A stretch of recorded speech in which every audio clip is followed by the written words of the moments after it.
Hello, it's Teacher Keeley coming to you from my ESL classroom in St. Louis, Missouri. Are you wondering what to do with your students when you finish your Vipkid class early? Should you just roll out, have a staring contest? Nah. In this video, I will share many things that you can do with lower, intermediate, and advanced students. And I'll start by sharing things you can do with all levels of student and sort of identify how to adapt to different levels. Then I'll talk about activities specifically for lower level students and one specifically for students at higher levels than that. So if that's the kind of thing you want to learn, stick around.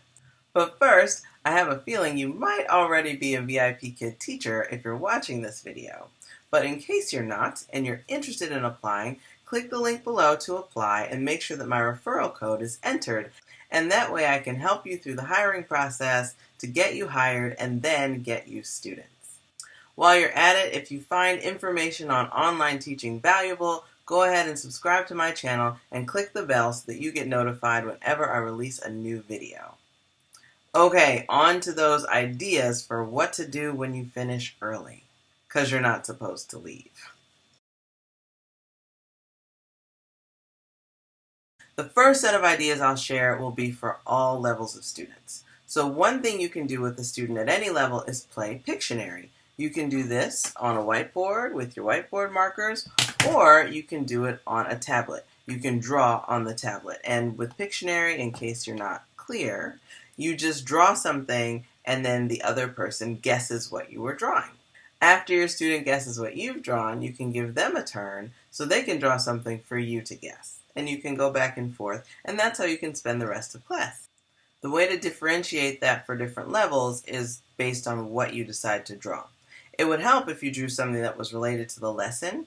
That way it would be something kind of present in the student's mind, so they should be able to retrieve kind of quickly. Another idea is to read a story at the end of class. And if you choose a short story like Goodnight Moon, or The Very Hungry Caterpillar, or The Greedy Python, for example, then you should be able to finish because they're skinny little books. The way to adapt to different levels, for younger students, you read the story to them. And you can show them the pictures and they can learn about different animals, for example.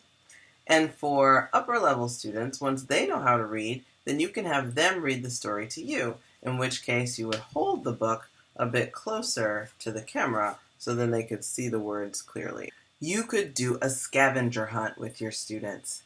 One thing you could say is, okay, find something yellow, and have them, they can leave the screen and look around and find something that's yellow and show it to you, and then you show them yours. So you might say, a car. Yes, a car is yellow.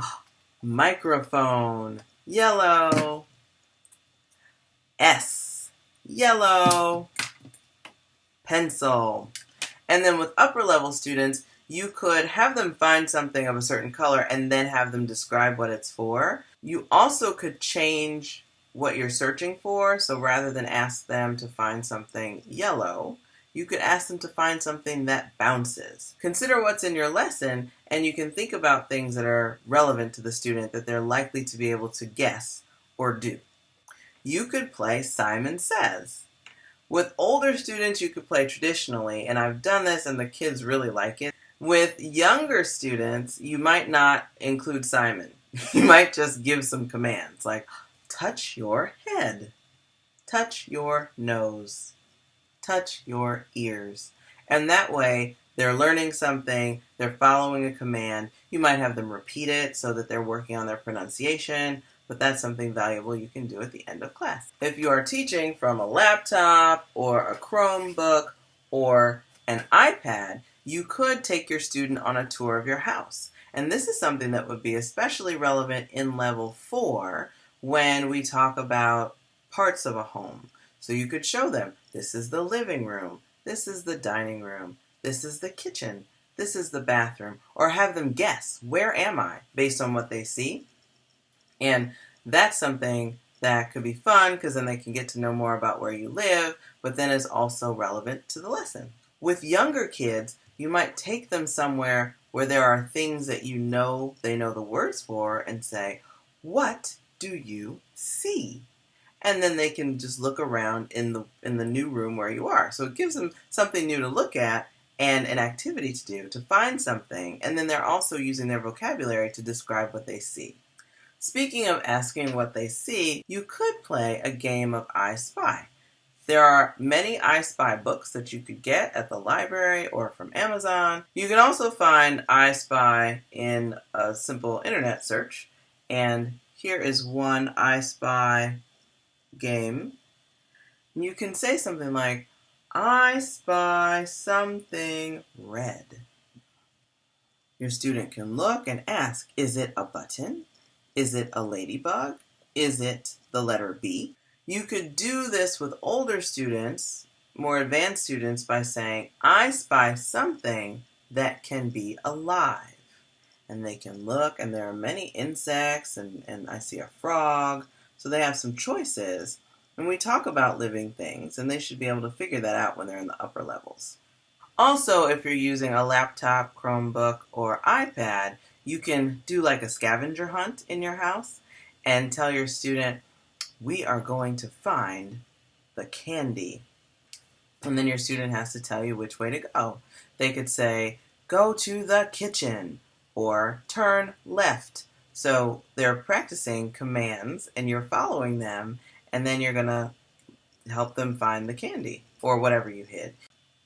I got this next idea from Highlights. My daughter has a subscription, and they have some pictures, which if you have Highlights, you could show the picture, and you could say, "I see something that starts with letter E," or "I see something that starts with the sound eh," and hold it up, and have them find the things that start with that sound. Something else I have from Highlights is something called wiggle pictures. And these are wiggly pictures. I call them swirly pictures, but your student can guess what's in the picture. And oftentimes it's stuff they know, like bike or ball. So these will work as long as you know the students know what's in the pictures. In level 5, I mentioned we talk about insects, and this one has insects like ladybug and butterfly and dragonfly. So you can hold it up and ask the student what he or she sees. Like, can you figure out the picture? And that can be a fun activity to do. Something else you can do with a student at any level is tongue twisters. And at first I thought these might only be appropriate for older kids, but if you find short tongue twisters, they could be fun with younger ones too. A short tongue twister would be something like fruit float, and have them say that 3 times in a row. And maybe start out slowly and then get faster, and the little ones really enjoy the challenge of getting faster, and they just laugh when they mess up. So it's something that's fun and can help them with their enunciation. With older kids, you can use the longer, more involved tongue twisters, and they'll find it fun too. Like you could do Peter Piper or Fuzzy Wuzzy. Did you want to hear those? Peter Piper picked a peck of pickled peppers. That one. You could do the long version. Peter Piper picked a peck of pickled peppers. A peck of pickled peppers Peter Piper picked. If Peter Piper picked a peck of pickled peppers, where's the pick of... See? Where's the peck of pickled peppers Peter Piper picked? You could do 1 line or 2 lines. Gauge your student. There are some short ones that kids can say multiple times. They could say thin sticks, thick bricks 3 times. Tongue twisters can be a great challenge and a way to help improve pronunciation. And they're fun. There's an app called Plus 100 Buttons and Sound Effects. It looks like this. I know it's an iOS app. I don't know about Android. But if you use this, you could play a game of Guess the Sound. And there are lessons where students respond to the question, "What do you hear?" So you can ask that question. And there are other lessons where students talk about loud sounds and quiet sounds. And what sound is that? So you could ask the question, what sound is that? There are many to choose from. You can even select some as your favorites so that they're categorized for you. What do you hear? I hear a cow. Very good. what sound is that? So with lower level students, you might stick with animal sounds, again, sounds you know they know. And with upper level students, maybe give them a challenge to say something they don't know very much about. Like maybe they don't know the word siren. So they listen and they think about it. And when you don't know the actual word for something, then you just need to search for words that help you come up with it or help the other person understand. And they can learn, oh, police siren. That's what that is. You could pull out a microphone and sing at the end of class. And this is something for lower level students. In levels 1 and 2, there are songs included in the lessons. This could be a time where you practice the songs. You can make sure the students understand the words. Sometimes it's suggested that you teach a song like row, row, row your boat, and you might be able to go over that at the end and sing it again with the student. They like to sing in the lower levels. Upper level students, you need to know your student. They're not all into singing, but some of them really are. And for the ones that really are into singing, you could teach them a song that's related to the unit, like a simple song that lots of American kids know. You could also play a game of Beat Shazam, and I described this in a different video when I talked about reward systems, but basically you play part of a song and they try to guess what the song is. You could play a game of What's in the Bag, and this is kind of a fancy bag that kids really like. For lower level students, you might say, what's in the bag? Roar! And that's the clue they get, and then they might guess, lion. And you show them, yes, it's a lion. Probably with lower level students, having things like animals in the bag would be easiest because you can give them a sound clue that they can guess. And you can also use whatever TPR you use when you talk about that animal. I mean, if you put in an elephant, what's in the bag? An elephant? Yes! An elephant! And that's fun for the kids. For older kids, you can ask them, what's in the bag? And then have them ask you yes or no questions. And of course, with any level student, you can review concepts from the class. So if there was something that they had a little trouble with, if you have extra time, you can go back and revisit it and make sure they understand it. That's definitely a good use of time, always. The next activities I'll talk about are specifically for lower level students. I'll start with level 1. In each level 1 lesson, there is a blank slide. And when you get there, you can have your student practice writing letters and numbers learned in the lesson. You could also have them draw a picture of some vocabulary word that they've learned, like panda or noodles or pizza, etc. And there's another slide in the level 1 lessons that has pictures and then play buttons on top of the pictures. So you can press play and your student can then repeat what he or she hears. Another way that I've extended my lessons on this slide is by saying the items on the page and then having my students circle it.